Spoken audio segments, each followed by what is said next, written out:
एक छोटे, शांत गांव, शांतिपुर में जिंदगी धीमी और सुकून भरी है। गांव हरे भरे खेतों, एक बहती नदी और शांति से भरे माहौल से घिरा हुआ है। यहाँ के लोग सादगी और प्यार से भरा जीवन जीते हैं और एक दूसरे की मदद करना उनकी आदत है। इसी गांव में दो घनिष्ठ दोस्त रहते हैं, अर्जुन और मोहन, जो बचपन से साथ है। उनकी दोस्ती वैसी ही गहरी है जैसे गांव के चौक में खड़े पुराने बरगद के पेड़ की जड़ें। अर्जुन अपने शांत और सोच समझ वाले स्वभाव के लिए जाना जाता है, जबकि मोहन हमेशा उत्साह से भरा रहता है, हर वक्त किसी नई शरारत के लिए तैयार।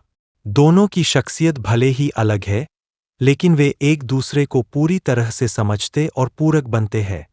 वे हर बात साझा करते हैं, चाहे उनके सपने हों या परेशानी, खेतों में काम करना हो या दोपहर की मस्ती में क्रिकेट खेलना, उन्हें हमेशा साथ देखा जाता है। एक दिन गांव में यह खबर फैलती है कि एक बड़ी कंपनी पास के उपजाऊ खेतों को खरीदकर वहां फैक्ट्री बनाना चाहती है। यह खबर गांव वालों के बीच डर और चिंता की लहर ले आती है। अर्जुन और मोहन को पता चलता है कि अगर फैक्ट्री बन गई तो कई परिवारों, जिनमें उनके भी परिवार शामिल है, की जमीनें चली जाएंगी और उनका शांतिपूर्ण जीवन बदल जाएगा। दोनों दोस्त तय करते हैं कि उन्हें अपने गांव को बचाने के लिए कुछ करना होगा। अर्जुन, जो शांत दिमाग रखता है, सुझाव देता है कि वे गांव वालों से बात करें और कंपनी को उनकी जमीनें न लेने के लिए एक योजना बनाए। मोहन, जो हमेशा जोशीला रहता है, जल्दी ही इसके लिए तैयार हो जाता है और पूरे गांव में इस बारे में बात फैलाने का जिम्मा ले लेता है।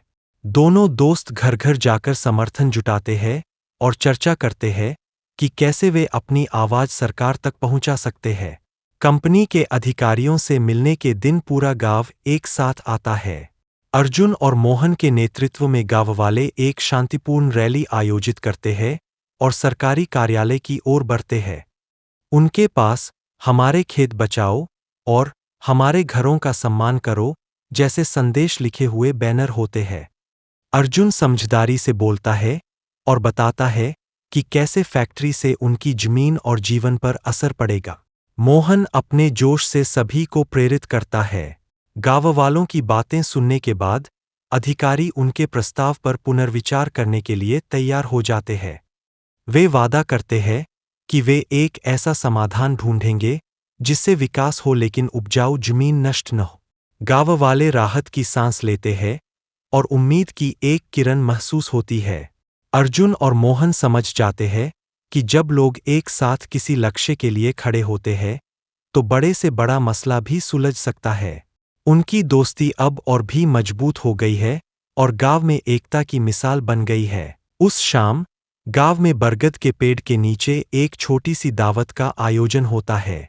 बच्चे खेल रहे हैं, बड़े बुजुर्ग कहानियां सुना रहे हैं और माहौल में हंसी और संगीत गूंज रहा है।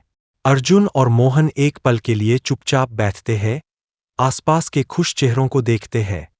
उन्हें एहसास होता है कि उनकी दोस्ती और गांव के प्रति उनका प्यार ही वह कारण है जिसने सब कुछ बचा लिए।